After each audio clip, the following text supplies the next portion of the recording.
So you went ahead and made your own YouTube-based TV show. It's an array of IPAs and fighters on the road. Got a question? Put them in your comment section right below. Barbershop talk while you're sitting in your living room. Pacquiao, Mayweather, and we can't forget the brews. Coming to you live with the scoops like a ladle. Allow me to introduce the boxing round table. Motherfucking tube. It's your boy, Rollo Jenkins. Responding to 78 once again. Gotta holler at 78. But I'm just want to talk about this Bob Arum article and the lack of a Mexican or a Hispanic opponent type shit. Now, let me tell y'all how much motherfucking bullshit that is. And you ain't gotta ask me. It's very simple research. Just go look it up. Look up the top highest grossing pay-per-views. Just look at the highest grossing pay-per-views. Tell me how many of them don't involve a black fighter.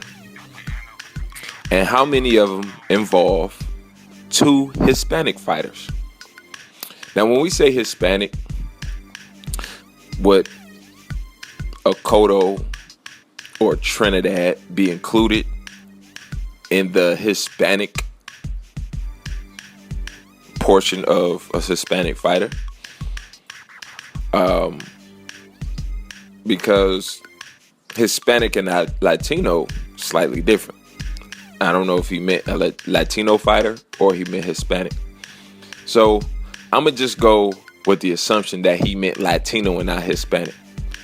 So, because it's a broader range of people. Because if you just take Hispanic in there, then that eliminates a lot of fighters. So we're going to go with Latino. So that would involve Trinidad, Cotto, and Martinez, Maidana, you know, a lot of other fighters. Okay, so when you go and talk about, let's say, for instance, the two highest grossing pay-per-views ever in the history of boxing, they did involve the same guy. Just so happens that guy is black. So, also, the other fighter was Hispanic, being De La Hoya Alvarez. Gotcha. So, De La Hoya, Trinidad, did pretty good. One of the highest grossing pay-per-views in the history of boxing. At the time, it was the highest non-heavyweight pay-per-view ever. So we're going to throw two Hispanic fighters in there. We're going to consider, Trinidad a Hispanic, or Latino, right? But at the time, that fight didn't trump Tyson Holyfield. It didn't trump Tyson Holyfield, which was the highest grossing pay-per-view at the time. Then you had Canelo Alvarez coming off the second highest grossing pay-per-view event ever. And he comes right back and fights a Hispanic or Latino fighter. Pay-per-view numbers in the trash. Nowhere near a million. I don't even believe that it got 500,000, let alone 2.2. Why is that? So the other big draw from the Latino community, which would be Julio Cesar Chavez Jr., in the biggest fight of his career, fighting a lineal champion at middleweight, who also happens to be a Latino fighter, Sergio Martinez. You got a Chavez and a Martinez pay-per-view. Did it reach 1 million? How about Marquez Barrera? Did we get 1 million? Is it somewhere in the top 10, top 15? What about Marquez and Baby Bull? They were coming off Fight of the Year. The rematch gotta do great, right? Marquez, the dude who had a draw with Pacquiao. He's fighting the Baby Bull Diaz. Marquez, gotta be explosive, right? So where's the evidence with this? You need a Latino fighter. You know what I'm saying? You need a Latino fighter. No, you don't need a Latino fighter. That's some bullshit. See, this is the thing. Just based on numbers. Just based on sheer pure D numbers.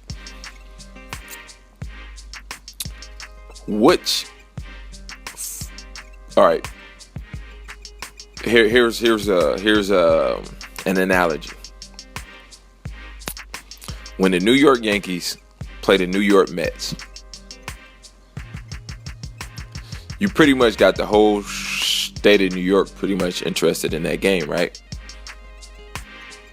Do you think the Mets versus the Yankees will get more ratings than the Yankees versus the Red Sox? Or the Yankees versus the Dodgers? Because then you take the whole state of New York with the same vested interest as a whole completely demographic as the Dodgers or, fucking Anaheim Angels or the Boston Red Sox. So you mix demographics. But see, when you have one fighter who's so popular that his audience overshadows another audience, at that point it doesn't matter. At that point it doesn't even matter. And what I mean by that is this. If the Yankees were playing and they were playing the Mets, I don't think that it'll be it won't be a whole lot more people watching the Yankees and Mets because it's all the same area with the same vested interests. The Mets fans probably watch the Yankees anyway, if they're baseball fans. But the people in Boston don't necessarily give a fuck about the Yankees and Mets playing. And the people in Anaheim don't give a fuck about the Yankees and Mets playing. So you only have the state of New York interested in the Yankees and Mets. So with boxing, if you have a black fighter and all of the fans that he brings, and you get a Hispanic fighter and you have all of the fans that he brings, then you get a larger crowd. But I had a discussion with the homeboys at the round table about this, and they didn't see my point on this. If you're a fighter and you're a black fighter, we already know that there's one guy that probably won't be trumped as far as fan bases in the African American community. So if two black fighters fight, you don't bring a different demographic to the table. The Canelo Alvarez fans might not be interested in that fight. The Pacquiao fans might not be interested in that fight.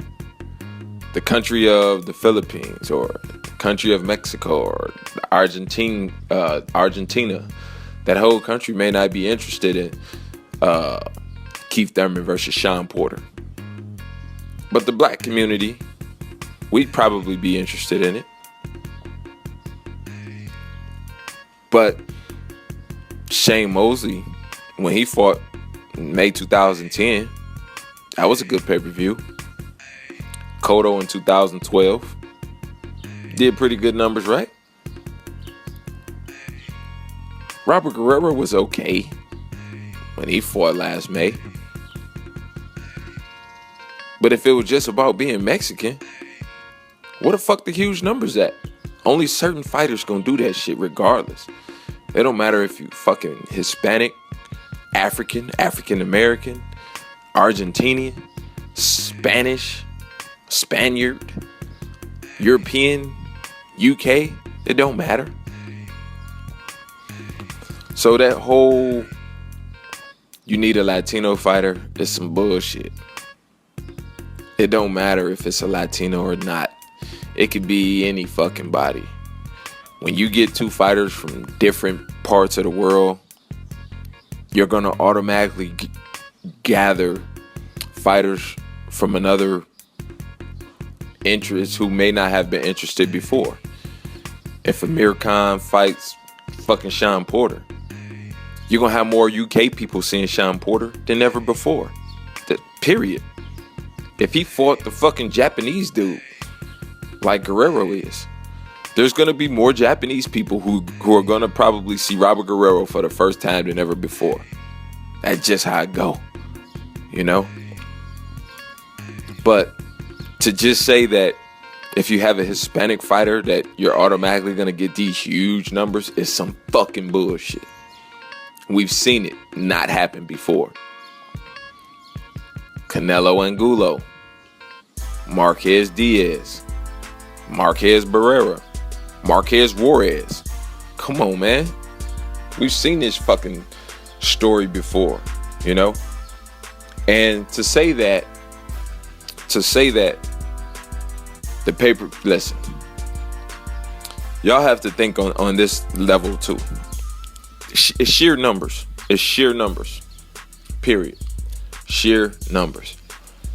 If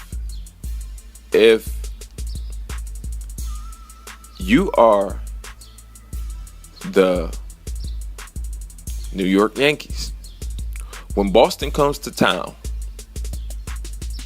the Boston Red Sox, you're probably going to have a sellout every game. Now, when the Kansas City Royals come, it's probably going to be different. When the Yankees come to play the Tigers, we're probably going to have a sellout every game. Not so much when the White Sox come. It's just sheer numbers. It don't have nothing to do with where they from, none of that shit. Or being a certain, it don't matter. Certain, in boxing, there's always going to be one popular fighter. At one time it was De La Hoya, one time it was Mike Tyson, one time it was Holyfield, another time it was fucking Ali, you know, and 10 years from now it's going to be somebody else. It's going to be one fighter who everybody knows, who's going to get all the pay-per-view buys, and all of that shit. Right now we don't know who it is, but 10 years ago we didn't know who it would be. You know, we just knew who it was then. So, whoever that fighter fights, I mean, Mike Tyson fought Bruce Seldon on pay-per-view. Peter McNeely on pay-per-view. Nobody else could do that shit back then. Just like nobody else can fight Marcos Maidana on pay-per-view. Nobody else could even consider fighting Robert Guerrero on pay-per-view. Nobody. It's not going to happen. Victor Ortiz won't even land on pay-per-view undercards anymore in his life. It's always going to be like that. And since the inception of pay-per-view, it's always going to be that. I mean, you know, it's just the way it is. So it don't matter what the you know, whether it's a Latino fighter or not. You got to have that certain fighter in the pay-per-view, and his numbers are going to do well, regardless of who he fights, you know? I mean, just think, 800,000, 900,000 pay-per-view buys is a bad night for some dudes, you know? So, you get a guy like Keith Thurman or Sean Porter, if they get a shot, and they do good, their popularity is skyrocket. And the thing that'll make them even more popular is the fact that they don't need a translator. people can listen to them and understand what the fuck they're saying. And Lord forbid that they get a shot and win. Oh boy. Then what? Whoo. One of the motherfuckers actually win? But, you know, people perpetuate the dumb, ridiculous shit. You know, I get so tired of hearing people say that, well, Thurman ain't beat nobody. Well, how about you answer me this? Who's beat Keith Thurman? That's the question I want to know. Fuck who he ain't beat. Who beat him? Just tell me who beat him. Because I can tell you who the fuck beat Marcos Maidana. I can tell you who beat Robert Guerrero, Victor Ortiz.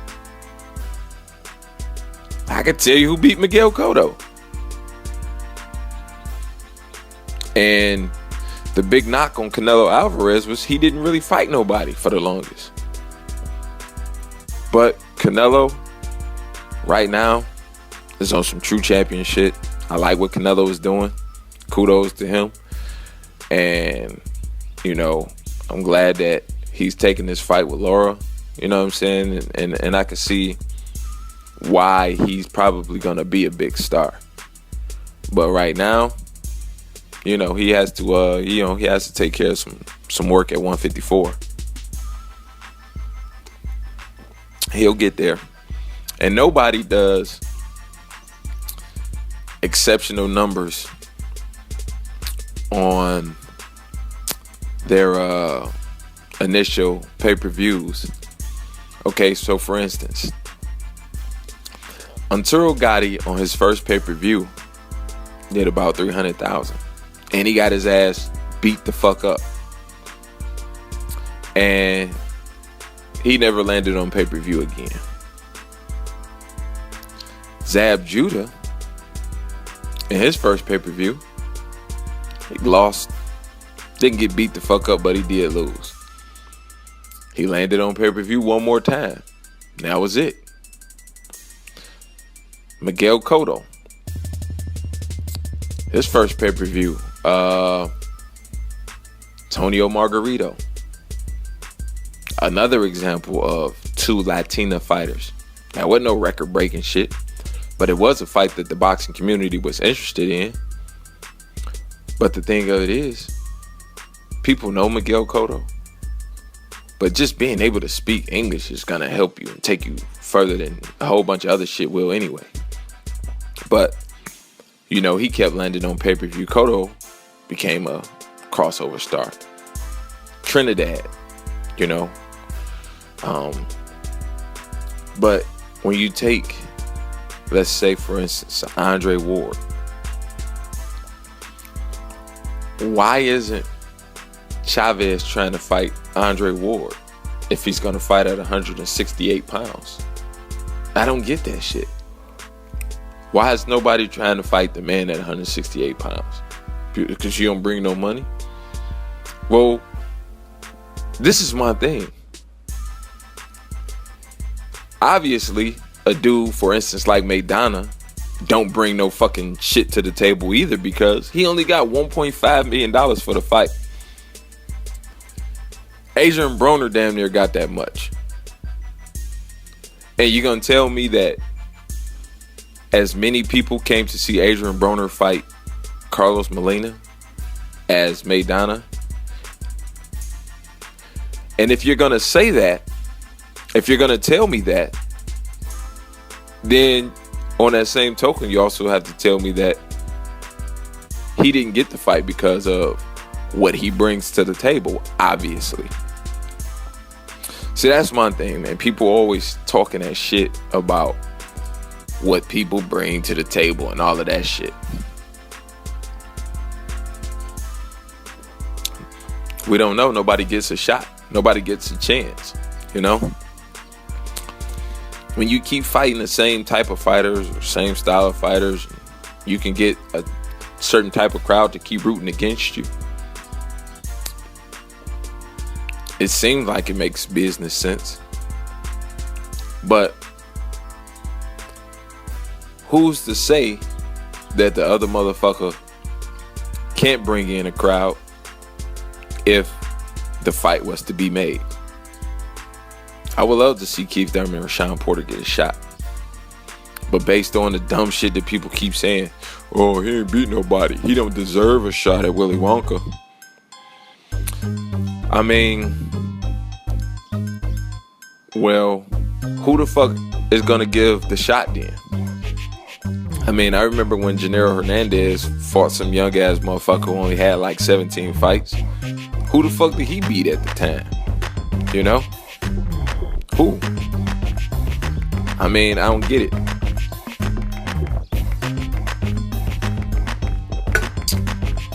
So, I'm interested to see why people keep saying shit like Keith Thurman ain't beat nobody. And my question to every fucking body, my question to everybody who says that statement, he ain't beat nobody, who is the somebody that he needs to beat? Who is the somebody that he needs to beat? Is it Kell Brook?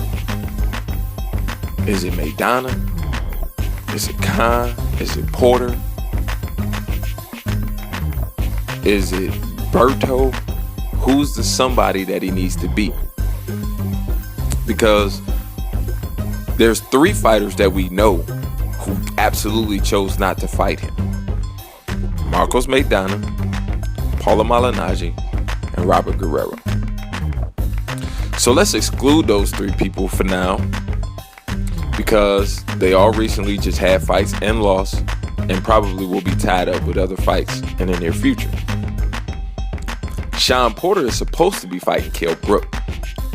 I've said numerous times I don't think that Kell Brook is going to take that fight.